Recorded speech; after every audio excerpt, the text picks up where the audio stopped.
Hello friends, welcome to my channel. आज हम लोग हाइड्रोकार्बन चैप्टर के क्वेश्चन करेंगे। तो इसके हम सीरियल वाइज क्वेश्चन करेंगे, एल्केन के करेंगे, एल्कीन करेंगे, एल्काइन करेंगे। तो चलिए सीरियल वाइज क्वेश्चन कर लेते हैं। Question number 1, list energetic confirmation of cyclohexane. तो यहाँ पे साइक्लोहेक्सेन का लिस्ट एनर्जेटिक कन्फर्मेशन पूछा है, तो ऑप्शन देख लेते हैं। Option A chair conformation, option B boat conformation, option C seat conformation and option D eased form. तो गाइज यहाँ पे इस क्वेश्चन में आपका ऑप्शन ए राइट है, that is chair conformation. Cyclohexane का least energetic conformation chair conformation होता है। इस क्वेश्चन को डायरेक्टली याद करना पड़ेगा, यानी कि चेयर कन्फर्मेशन जो है ये साइक्लोहेक्सेन का सबसे कम एनर्जेटिक कन्फर्मेशन है। तो ऑप्शन ए राइट हो गया। Question number 2, which of the following is a chiral compound. तो यहाँ पे इस क्वेश्चन में कायरल कंपाउंड पूछा गया, दिया गया ऑप्शन में आपको सही आंसर बताना है। तो ऑप्शन देख लेते हैं। Option A is hexane, option B normal butane, option C methane and option D 2,3,4 trimethyl hexane. तो इन सारे ऑप्शन में आपका ऑप्शन डी राइट है। ये कायरल कंपाउंड होता है 2,3,4 ट्राईमेथिल हेक्सेन। इसका हम स्ट्रक्चर बनाएंगे तो आपको बहुत इसी तरीके से समझ आ जाएगा कायरल कंपाउंड क्या होता है। कायरल कंपाउंड में होता है कि ऐसा कार्बन जो सारे उसके ग्रुप या आइटम्स जो जुड़े हैं सारे डिफरेंट होने चाहिए, तो उसे हम कायरल कंपाउंड के नाम से जानते हैं। तो इसका स्ट्रक्चर बनाएंगे आप लोग तो आसानी से आप लोग को दिख जाएगा कि इसके जो चारों ग्रुप है सारे डिफरेंट है, इसलिए ये कायरल हो गया। Question number 3, cycloalkane from 1,4 dibromopentane is heated with sodium is. तो option A methyl cyclobutane, option B cyclopentane, option C cyclobutane and option D methyl cyclopentane. इस क्वेश्चन में ऑप्शन ए राइट है, that is methyl cyclobutane. जो cycloalkane है, अगर हम इसे 1,4 डाइब्रोमोपेंटेन के साथ हीट करते हैं विद सोडियम तो कंपाउंड बनता है मेथिल साइक्लोब्यूटेन। अगर इसका आप स्ट्रक्चर बनाएंगे फिर उसकी रिएक्शन करवाएंगे तो आपको प्रोडक्ट मिल जाएगा मेथिल साइक्लोब्यूटेन। तो ऑप्शन ए राइट हो गया। Question number 4, liquid hydrocarbon can be converted to a mixture of gases hydrocarbons by. तो ऑप्शन वो यहाँ पे दिया है कि option A oxidation, option B cracking process, option C distillation and option D hydrolysis. तो गाइज यहाँ पे ऑप्शन बी राइट है, दैट इज क्रैकिंग। जो लिक्विड हाइड्रोकार्बन होते हैं उन्हें कन्वर्ट किया जाता है गैसेस मिक्सर हाइड्रोकार्बन में बाय क्रैकिंग प्रोसेस। और क्रैकिंग प्रोसेस क्या है? ये होता है कि जो हायर एल्केन्स होते हैं उन्हें कन्वर्ट किया जाता है स्मॉलर एल्कीन एंड एल्केन्स में। तो ये प्रोसेस होती है नेचुरल गैस के प्रोडक्शन के लिए, इसलिए यहाँ पे ऑप्शन बी राइट हो गया, that is cracking. Question number 5, CaCl3 on reduction with iron plus H2O gives. तो यहाँ इस क्वेश्चन में हमें क्लोरोफॉर्म का रिडक्शन करवाना है आयरन प्लस H2O के साथ। तो क्या प्रोडक्ट बनेगा उसे ऑप्शन में देख लेते हैं। ऑप्शन ए दिया है COCl2 यानी फॉस्टीन गैस, ऑप्शन बी दिया है methane gas, option C acetaldehyde and option D formic acid. तो गाइज यहाँ पे ऑप्शन बी राइट है, दैट इज मीथेन गैस। हम क्लोरोफॉर्म का रिडक्शन करवाते हैं आयरन प्लस H2O के साथ तो मीथेन गैस बनती है और बाय प्रोडक्ट HCl निकलता है यानी हाइड्रोजन क्लोराइड। तो इसलिए ऑप्शन बी राइट हो गया, दैट इज मीथेन। ये थे आज के हमारे क्वेश्चन। चलते हैं हम अब एल्कीन के क्वेश्चन कर लेते हैं। तो एल्कीन के भी हम कुछ क्वेश्चन करेंगे, इसको भी हम 2 पार्ट में करवाएंगे। तो चलिए क्वेश्चन देख लेते हैं। क्वेश्चन बहुत ही ज़्यादा इंपॉर्टेंट है सारे। Question number 1, which of the following is a bears reagent. तो इस क्वेश्चन में बेयर्स रिएजेंट का यहाँ पे जो पूछा है फॉर्मूला क्या होता है तो उसे हमें बताना है ऑप्शन में। तो option A alkaline KMnO4, option B acetic K2Cr2O7, option C alkaline NO2Cr2O7 and option D MnO2। तो गाइस यहाँ पे ऑप्शन ए राइट है। बेयर्स रिएजेंट जो होता है ये अल्कलाइन सोल्यूशन होता है कोल्ड पोटेशियम परमैंगनेट का, तो इसलिए वहाँ पे ऑप्शन ए राइट हो गया। अल्कलाइन KMnO4 इसे हम बेयर्स रिएजेंट के नाम से जानते हैं, तो ऑप्शन ए आपका राइट हो गया। इसे आप डायरेक्टली याद कर लीजिएगा। Question number 2, the compound that will react most readily with gaseous bromine has the formula. तो यहाँ पर आपको फॉर्मूला बताना है। Option A C3H6, option B C2H2, option C C4H10 and option D C2H4। तो यहाँ इस क्वेश्चन में पूछा है कि कौन सा ऐसा प्रोडक्ट है दिए गए ऑप्शन में जो गैसेस ब्रोमीन के साथ रिएक्ट करके बहुत ईजिली फार्मूला बना लेता है। तो यहाँ पे ऑप्शन ए राइट है, C3H6। C3H6 जो कंपाउंड होता है ये गैसेस ब्रोमीन के साथ रिएक्ट करके बहुत ही ईजी तरीके से फार्मूला बना के तैयार कर लेता है। तो इससे ऑप्शन ए आपका राइट हो गया, that is C3H6। Question number 3, anti Markovnikov of addition of HBr is not observed in. तो यहाँ पे पूछा है कि दिए गए ऑप्शन में कौन सा ऐसा ऑप्शन सही है जिसमें HBr ऑब्जर्व नहीं होता है एंटी मार्कोनिक ऑफ एडिशन के साथ। तो option A propene, option B butene, option C 2 butene and option D 2 pentene. तो यहाँ पे जो एंटी मार्कोनिक ऑफ एडिशन होता है ये ऑब्जर्व होता है सिर्फ अनसिमेट्रिक एल्केन में। अनसिमेट्रिक एल्केन जैसे प्रोपीन हो गया, 1 ब्यूटीन 2 पेंटीन, और यहाँ पे जो 2 ब्यूटीन है ये सिमेट्रिकल है, इसलिए इसमें मार्कोनिक ऑफ एडिशन जो है ऑब्जर्व नहीं होगा। तो यहाँ पे इसलिए ऑप्शन सी राइट होगा, that is 2 butene. Anti Markovnikov of addition यहाँ पे HBr का 2 ब्यूटीन में ऑब्जर्व नहीं होगा, तो ऑप्शन सी आपका राइट हो गया। Question number 4, the catalyst use in Wacker process of oxidation of ethylene to ethanol is. Option A is given PDCl2, option B V2O5 vanadium pentoxide, and option C nickel complex, and option D titanium tetrachloride and AlCH3 का whole thrice. तो यहाँ पे इस question में पूछा है कि waker process में जो ऑक्सीडेशन होता है एथिलीन से एथेनॉल का, तो उसे कन्वर्ट करने के लिए कौन से कैटलिस्ट का यूज़ होता है। तो वो कैटलिस्ट है option A, that is PDCl2। Alkene को हम कन्वर्ट कर सकते हैं एल्डिहाइड एंड कीटोन्स में बाय ट्रीटिंग एसिडिफाइड PDCl2, इसलिए ऑप्शन आपका ए राइट हो गया, that is PDCl2। Question number 5, cis 2 butene and trans 2 butene are. तो option A conformational isomer, option B configurational isomer, and option C structural isomer, and option D optical isomer. तो यहाँ पे इस question में पूछा है कि cis 2 butene and trans 2 butene आपस में एक दूसरे से क्या है। तो यहाँ पे ऑप्शन बी राइट होगा, दैट इज कॉन्फिगरेशनल आइसोमर। जो cis 2 ब्यूटीन है और ट्रांस 2 ब्यूटीन एक दूसरे से आपस में कॉन्फिगरेशन आइसोमर शो करते हैं। इनमें कॉन्फिगरेशन इनका थोड़ा सा सेम होता है, और cis 2 ब्यूटीन ट्रांस ब्यूटीन एक दूसरे में आपस कॉन्फिगरेशन आइसोमर शो करते हैं, इसलिए यहाँ पे ऑप्शन सी आपका राइट हो गया, दैट इज कॉन्फिगरेशन आइसोमर। तो ये आज के हमारे एल्कीन के भी क्वेश्चन, इसको हम नेक्स्ट वीडियो में फिर से आपको रिवाइज करवा देते हैं। और एल्कीन टॉपिक बहुत ज़्यादा इंपॉर्टेंट है, इसलिए हम इसके 5 इंपॉर्टेंट क्वेश्चन और करेंगे। Question number 1, which of the following is most stable alkene. Option A RCH2 double bond CH2R, option B CH2 double bond CH2, option C RCH double bond CHR, option D R2C double bond CR2। तो guys question को हम Saytzeff rule से solve करेंगे। Saytzeff rule क्या है इसे हम जान लेते हैं। सेटअप रूल ये कहता है कि डबली बॉन्डेड कार्बन एटम से जो एल्किल ग्रुप जुड़ा है वो जहाँ ज़्यादा अटैच होगा वो एल्किन मोस्ट स्टेबल होगी, इसलिए ऑप्शन डी यहाँ पे राइट है, R2C डबल बॉन्ड CR2। इससे जो डबली बॉन्डेड कार्बन एटम से जो एल्किल ग्रुप जुड़ा है वो ज़्यादा यहाँ पे जुड़ा है, इसलिए ये एल्किन ज़्यादा स्टेबल है। Question number 2, which of the following alkenes on hydrogenation produces an optically active product. तो option A 2-methyl but2ene, option B 3-methyl hex3ene, option C 2-methyl pen2ene, and option D 3-methyl pen2ene। तो guys यहाँ पे option B right है, that is 3-methyl hex3ene। जो alkenes है इसका हम hydrogenation करवाएंगे तो जो ऑप्टिकली एक्टिव प्रोडक्ट बनेगा वो 3-methyl hex3ene होगा। 3-methyl hex3ene का मैंने आप लोगों को डायग्राम शो किया, आप लोग इस डायग्राम को देखेंगे तो और अच्छे समझ आएगा।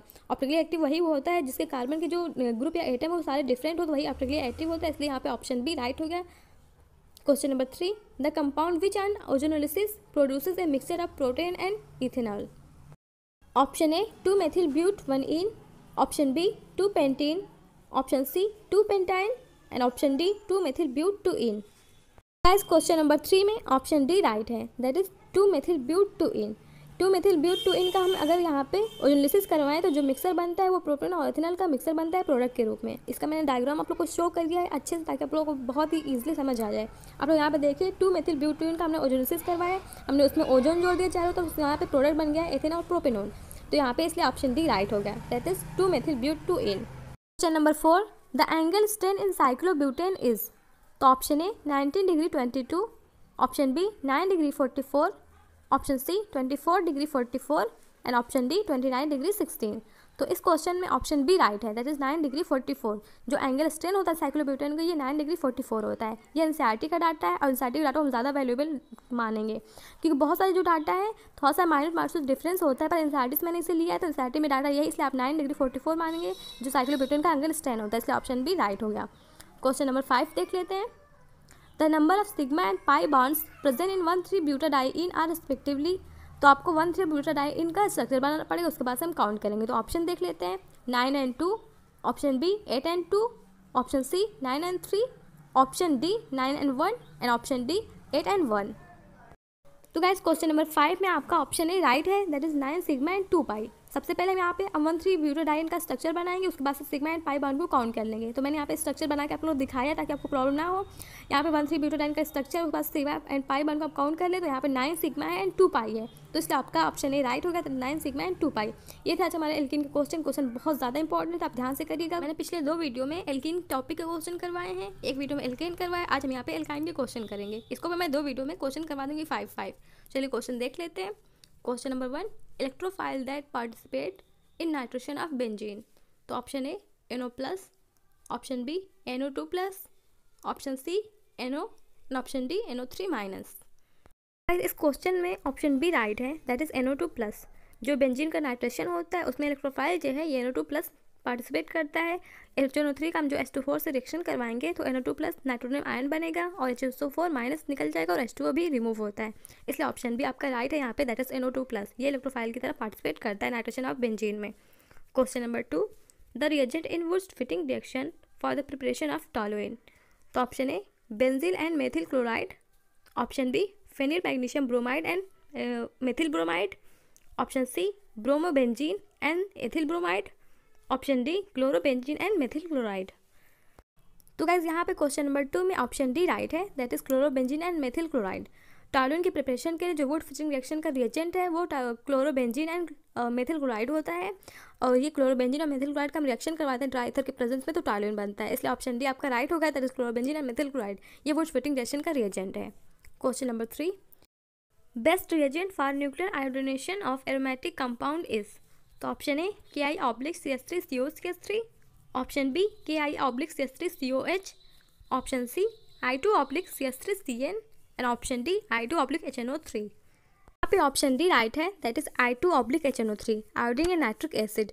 एरोमेटिक कंपाउंड में न्यूक्लियर आयोडीनेशन के लिए बेस्ट रिएजेंट I2-HNO3 होता है, इसलिए ऑप्शन डी राइट हो गया। और जो आयोडीनेशन प्रोसेस है ये स्ट्रॉन्ग ऑक्सीडाइजिंग एजेंट की प्रेजेंस में ही होता है, और यहाँ पे strong oxidising agent option D आपका है, इसलिए यहाँ पे I2-HNO3 यहाँ पे राइट आंसर हो गया। Question number 4, when C6H6 treated with excess of chlorine in the presence of AlCl3 as catalyst it forms. Option A is given hexachlorobenzene, option B benzene hexachloride, option C benzoyl chloride and option D chlorobenzene। Question में option A right है, that is हेक्साक्लोरोबेंजीन। हम benzene का reaction करवाते हैं chlorine से anhydrous AlCl3 की presence में, तो यहाँ पे हेक्साक्लोरोबेंजीन बनता है। हेक्साक्लोरोबेंजीन का फॉर्मूला है C6H6Cl6। इसको हम गमक्सिन के नाम से भी जानते हैं, पर ऑप्शन में यहाँ पे हेक्साक्लोरोबेंजीन दिया है, इसलिए ऑप्शन ए टिक करेंगे, hexachlorobenzene. Question number 5, which of the following is least reactive to nitration. Option A benzene, option B nitrobenzene, option C chlorobenzene and option D aniline. Deactivating group जैसे कि nitro group हो गया, जो nitro group है ये electron withdrawing effect को show करता है। ऐसे ग्रुप इलेक्ट्रॉन को जो विड्रॉ कर लेते हैं ये रिएक्शन की रेट को स्लो डाउन कर देते हैं यानी डीएक्टिवेट कर देते हैं, जबकि इसमें अगर एक्टिवेटिंग ग्रुप जैसे कि अमीनो एसिड हो गया, इसमें ऑप्शन में एनिलीन है, अगर ये सब उसमें प्रेजेंस होगा तो ये रिएक्शन को एक्टिवेट कर देगा टुवर्ड्स नाइट्रेशन, इसलिए ऑप्शन बी आपका राइट है, दैट इज नाइट्रोबेंजीन। तो गाइस ये पार्ट 2 है, इसमें हम 5 क्वेश्चन करेंगे। चलिए देख लेते हैं। Question number 1, which of the following is ortho and para directing. तो यहाँ पे ortho and para directing group पूछा गया है, ऑप्शन पढ़ लेते हैं। तो option A is given COCl, option B CHO, option C OH and option D COCH3। तो यहाँ पे मैं आर्थो एंड पैरा डायरेक्टिंग जो दोनों वर्क करेगा उसे ऑप्शन में चूज़ करना है, तो हम यहाँ पे देख लेते हैं। यहाँ पे ऑप्शन सी आपका राइट है, दैट इज OH। OH जो है ये ortho and para directing group है, ये दोनों को शो करता है, दोनों की तरह काम करता है। बाकी जो अदर ग्रुप है यहाँ पे जो अदर एग्जाम्पल के ऑप्शन में ये सब सिर्फ आर्थो है तो पैरा है, तो आपका ऑप्शन सी यहाँ पे राइट है। OH जो है आर्थो एंड पैरा दोनों को शो करता है। Question number 2, aromatic hydrocarbon shows only. तो option A electrophilic substitution only, option B electrophilic addition, option C nucleophilic substitution and option D nucleophilic addition. तो यहाँ पे ये बताना है कि जो एरोमेटिक हाइड्रोकार्बन होते हैं ये क्या शो करते हैं। तो गाइस क्वेश्चन नंबर 2 में ऑप्शन ए राइट है, दैट इज इलेक्ट्रोफिलिक सब्स्टिट्यूशन। जो एरोमेटिक हाइड्रोकार्बन होते हैं ये इलेक्ट्रोफिलिक सब्स्टिट्यूशन को शो करते हैं। तो गाइस यहाँ पे एक कंडीशन भी है एरोमेटिक हाइड्रोकार्बन की कि ये मोस्टली जो है सब्स्टिट्यूशन रिएक्शन ही देते हैं, बट ये एडिशन रिएक्शन भी देने लगते हैं in the presence of unsaturation. अगर वहाँ पे अनसैचुरेशन प्रेजेंट होगी तो ये एडिशन रिएक्शन भी देंगे, पर सबसे पहले सब्स्टिट्यूशन देंगे उसके बाद से क्या एडिशन देंगे। Question number 3, which of the following compound will not undergo Friedel Crafts reaction easily. तो option A nitrobenzene, option B cumene, option C toluene and option D xylene. तो गाइस यहाँ पे इस क्वेश्चन में पूछा जा रहा है कि कौन सा ऐसा कंपाउंड है दिए गए ऑप्शन में जो फ्रीडल-क्राफ्ट रिएक्शन को नहीं देता, तो वो ऑप्शन ए राइट है, दैट इज नाइट्रोबेंजीन। नाइट्रोबेंजीन जो है रिंग को स्ट्रांगली डीएक्टिवेट कर देता है, ये डीएक्टिवेटेड ग्रुप होता है, इसलिए ये फ्रीडल-क्राफ्ट रिएक्शन नहीं देता, तो ऑप्शन ए आपका राइट हो गया, दैट इज नाइट्रोबेंजीन। बाकी सब फ्रीडल-क्राफ्ट रिएक्शन को देते हैं, आपके यहाँ पे ऑप्शन ए राइट है, that is nitrobenzene. Question number 4 देख लेते हैं।